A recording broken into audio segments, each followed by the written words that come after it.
Hello विद्यार्थियों, मैं रंजीता कौर ज्ञान वर्षा चैनल में आपका स्वागत है। आज हम आपकी पाठ्य पुस्तक आरोह भाग 2 के गद्य खंड से पाठ 2 आलोक धनवा की कविता पतंग को पढ़ेंगे।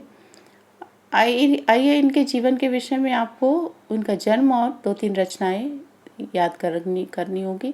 इनका जन्म सन 1948 ईस्वी में मुंगेर बिहार में हुआ था और इनकी प्रमुख रचनाएं हैं। पहली कविता जो थी उनकी वो थी जनता का आदमी, ये 1972 में प्रकाशित हुई। उसके बाद भागी हुई लड़कियां, ब्रूनो की बेटियां, और इससे इनको प्रसिद्धि मिली। और दुनिया रोज बनती है इनका एकमात्र संग्रह है, दुनिया रोज बनती है। और इसी एकमात्र संग्रह से ही आपकी पतंग कविता ली गई है। ये एक लंबी कविता है, इसके तीसरे भाग को आपकी इस पाठ्य पुस्तक में लिया गया है। इस पाठ्य पुस्तक में ली गई कविता आलोक धनवा के एकमात्र संग्रह का हिस्सा है। यह एक लंबी कविता है जिसके तीसरे भाग को इस पाठ्य पुस्तक में शामिल किया गया है। पतंग के माध्यम से या उसके बहाने इस कविता में लेखक बच्चों की जो प्राकृतिक इच्छाएं हैं, है ना, सभी बच्चों में होती हैं, तो बाल सुलभ इच्छाएं जो सहजता से हर बच्चे में मिलती हैं, ये वाली उनकी इच्छाएं, उनकी उमंग, उनका उत्साह, इस सबका सुंदर चित्रण किया है। बच्चों की हरकतों की माने उनके जो क्रियाकलाप होते हैं, काम होते हैं, उनकी हरकतें होती हैं एवं प्रकृति में आए हुए परिवर्तन को अभिव्यक्त करने के लिए सुंदर सुंदर बिंबों, उदाहरणों का, है ना, छाया का सहारा लिया गया है। पतंग बच्चों की उमंगों के सपने हैं, है ना, रंग बिरंगे सपने हैं। आसमान में उड़ती हुई पतंगें ऊंचाइयों की ओर जाती हैं और बच्चे इन ऊंचाइयों को छूना चाहते हैं, इनके पार जाना चाहते हैं। कविता में धीरे धीरे बिंबों की एक नई दुनिया, मानी ये कविता हमको नई दुनिया में ले जाती है। जहाँ शरद ऋतु का चमकीला इशारा है, वहाँ तितलियों की दुनिया है। दिशाओं के जो ढोलक बज रहे हैं, मृदंग, जहाँ छतों के खतरनाक किनारों से गिरने का भय है, तो दूसरी तरफ उस भय पर विजय पाते हुए बच्चे हैं जो गिर गिर कर संभलते हैं और पृथ्वी का हर कोना खुद ब खुद उनके पास आता है। नई पतंगों की सबसे ऊंचा उड़ने का हौसला लिए भादो अंधेरे के बाद शरद उजाला आता है ना, सब उजाले की प्रतीक्षा करते हैं। देखिए, अभी 3 लाइनों का अर्थ देखिए। हम जैसे जैसे लाइनें आगे की ओर बढ़ाते जाएंगे, आप नीचे की लाइनों में अपना ध्यान देंगे। तो पतंग कविता में कवि धनोवत जी कहते हैं कि सबसे तेज बौछारें गई, भादो गया सवेरा हुआ। तो सबसे तेज बारिश का जो मौसम है, जो ऋतु है, वो भादों का महीना है ना। सावन भादों में बहुत तेज बारिश होती है, लगातार होती है।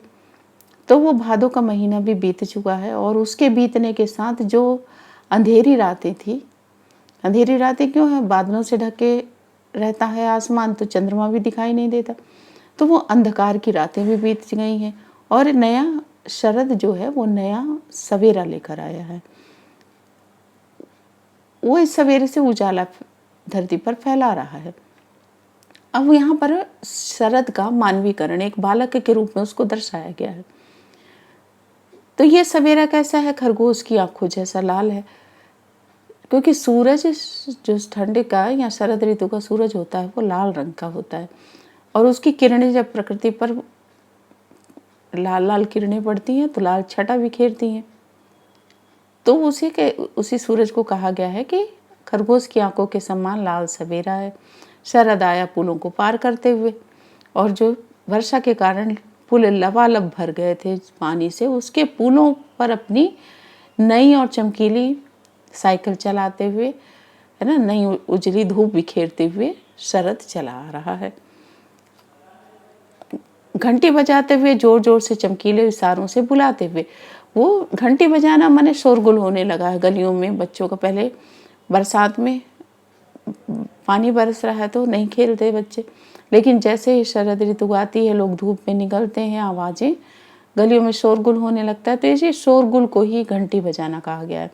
तो ये शोरगुल करते हुए जो शरद है वो आ रहा है, अपने चमकीले इशारों से पतंग उड़ाने वाले बच्चों के झुंड को अपनी ओर आकर्षित कर रहा है, बुला रहा है उन्हें अपने इशारों से।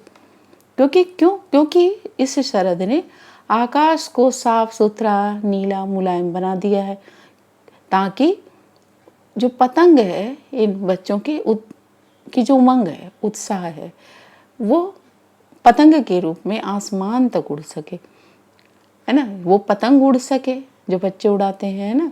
दुनिया की सबसे हल्की चीज और रंगीन चीज उड़ सके, दुनिया का सबसे पतला कागज जो पतंग में इस्तेमाल होता है वो उड़ सके, उसमें इस्तेमाल होने वाली बांस की पतली सी कमानी उड़ सके, शुरू हो सके सीटियां, किलकारियां और तितलियों की इतनी नाजुक सी दुनिया। तो जब ये पतंगे हैं ऊपर बहुत ऊंचाइयों तक उड़ती हैं, तो बच्चे उत्साह से सीटियां बजाते हैं, किलकारियां मारते हैं खुशी के मारे, और आसमान में रंग बिरंगी जो पतंगे उड़ती हुई ऐसी लगती हैं जैसे तितलियों की बड़ी कोमल सी दुनिया है ना। क्योंकि बहुत ऊंचाई पर पतंगों के कटने का भी भय होता है, तो तितलियों की नाजुक सी दुनिया के समान ये पतंगे लगती हैं। जन्म से ही बच्चे अपने साथ कपास लेकर आते हैं ना, जन्म से भी अपने साथ लाते हैं कपास, पृथ्वी घूमती हुई आती उनके बेचैन पैरों के पास। तो बच्चे होते हैं, ऐसा लगता है कि उनके पैरों में कपास लगी है, क्योंकि कपास रुई का गुण ये होता है कि वो हवा के साथ, हवा जिस दिशा में है उसी ओर उड़ जाती है, उड़ती रहती है, पूरी पृथ्वी में घूमती रहती है। ऐसे ही बच्चों के पैरों में भी लगता कपास लगी है, वो बेचैन है, उनके पैर पूरी घूमने के लिए, दौड़ने के लिए, उछलने के लिए। जब वे दौड़ते हैं तो बेसुध हो जाते हैं, वो इस बात की होश ही नहीं करते कि वो गिर पड़ेंगे। छतों को भी नरम बनाते हुए, जो कठोर छतें हैं वे भी उनके पैरों को मानो गद्दे के समान नरम लगती हैं। वे वहीं बिना डर के दौड़ते भागते हैं, दिशाओं को मृदंग की तरह बजाते हुए।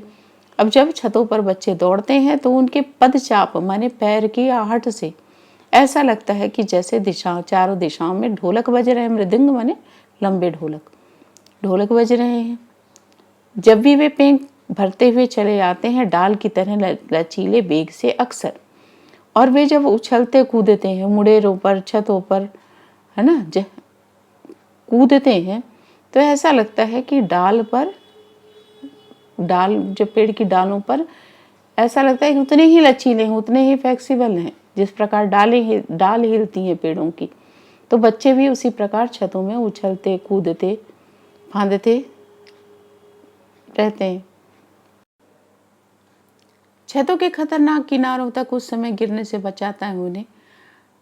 ऐसा भागते दौड़ते उछलते कूदते हुए वो छतों के उन किनारों तक पहुंच जाते हैं जहां से गिरने की संभावना है। तो उन खतरनाक किनारों पर तक पहुंच जाते हैं, और लेकिन कई बार वो बच जाते हैं गिरने से। क्योंकि उन्हें कौन बचाता है? ये उनके भीतर का जो उत्साह है, रोमांचित संगीत उत्साह को कहा गया है, वो उन्हें बचाता है। क्योंकि उनका पूरा जो लक्ष्य है वो उनकी उड़ती हुई पतंग है, और पतंगों की उड़ती हुई ऊंचाइयां हैं। ये ऊंचाइयां ही उनको थाम लेती हैं, उनको गिरने से बचा लेती हैं। और ये पतंग के पीछे की डोर है ना, जिसने पतंग को नियंत्रित कर रखा है, वो बच्चों को भी नियंत्रित करके रखती है, तो वो बचा लेती है। पतंगों के साथ साथ वे भी अपने रंध्रों के सहारे माने अपने रोम से उत्साहित होकर उड़ते हुए लगते हैं ना। उनका रोम उड़ता है उनकी पतंग के साथ। और अगर कभी गिरते हैं छतों के खतरनाक किनारों से और बच जाते हैं, तब तो और भी निडर होकर सुनहले सूरज के सामने आते हैं। अब वो हमको बताया कि खतरनाक किनारों तक पहुंच जाते हैं, और कई बार अचानक ध्यान आ जाता है और वो बच जाते हैं। पतंग की ऊंचाइयां, उसकी डोर उनको थाम लेती है, उनके भीतर का उत्साह, वो बच जाते हैं। और कई बार तो वो गिर पड़ते हैं, और गिरने के बाद भी जब कोई हादसा या दुर्घटना नहीं होता और वो बच जाते हैं, तब उनके भीतर का भय निकल जाता है। वो निडर होते हैं, और उसी निडरता के साथ, साहस के साथ सुनहरे सूरज के सामने खड़े होते हैं। पृथ्वी और भी तेज घूमती हुई आती है, तब ऐसे इनके साहस के साथ पृथ्वी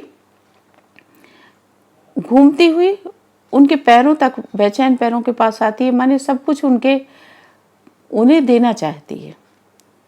और जो बच्चों का है, बच्चों का भी स्वभाव ऐसा है कि ऐसा लगता है कि वो पूरी पृथ्वी को नाप लेना चाहते हैं अपने पैरों से।